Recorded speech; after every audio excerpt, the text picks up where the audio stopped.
Century 21 et ses 915 agences immobilières au service de vos projets partout en France présentent Sud Radio Conseil de famille. C'est l'heure de retrouver Conseil de famille. Bonsoir Stéphane Moller. Bonsoir Philippe Rossi.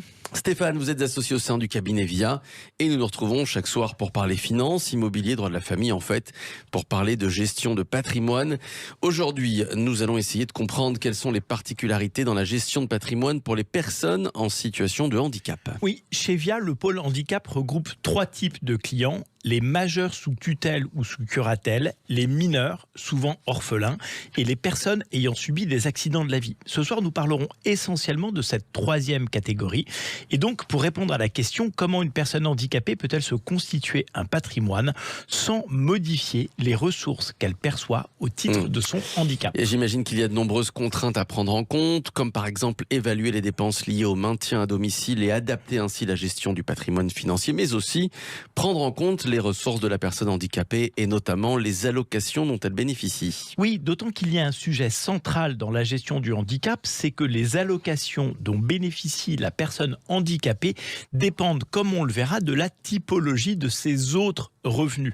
Il faut donc vérifier que les revenus complémentaires liés par exemple à l'acquisition d'un bien immobilier ou à des placements financiers n'aient pas de conséquences négatives sur les aides perçues. Par exemple, les placements non fiscalisés comme les livrets A, LDD ou l'épargne capitalisée sur l'assurance vie souscrit avant 2018 n'ont pas d'impact sur cette allocation. Exactement, et inversement, les revenus de la location immobilière ou les comptes titres auront pour effet de diminuer sensiblement l'AAH, c'est-à-dire l'allocation aux adultes handicapés. Par conséquent, quels sont les placements à privilégier pour une personne handicapée, par exemple placée sous tutelle ou curatelle, pour que ces placements soient cumulables avec les aides sociales? Eh bien, comme vous l'avez dit tout à l'heure, les livrets A, LDD et l'assurance vie sont des solutions adaptées, cumulables avec les aides sociales. Les fonds euros, par exemple, doivent être privilégiés et les intérêts ne sont pas pris en compte pour le calcul de l'AAH.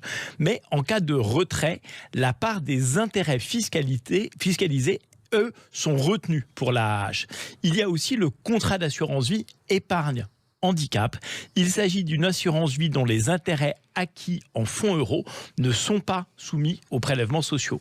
De plus, les primes versées entraînent au profit du foyer souscripteur une réduction d'impôt dans la limite de 25%. Et qu'en est-il, Stéphane, de l'acquisition d'un bien immobilier? Eh bien, une personne handicapée peut se constituer un patrimoine immobilier via l'achat de sa résidence principale ou d'une résidence secondaire, comme par exemple une SCI ou un appartement en location meublée qui présente un investissement avantageux pour la personne handicapée, contrairement à l'investissement locatif simple, peu recommandé en raison des difficultés fiscales de gestion ou de aide sociale. Merci à vous Stéphane Moller, c'était très clair. Conseil de famille à retrouver en podcast sur notre site sudradio.fr, sur la chaîne YouTube de Conseil de famille. Et puis, si vous souhaitez adresser vos questions à Stéphane, n'hésitez surtout pas. Il faut prendre contact avec les équipes de VIA par le biais du site de Conseil de famille, conseil avec un s-2-famille.com.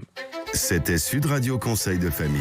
avec Century 21 et ses 915 agences immobilières au service de vos projets partout en France.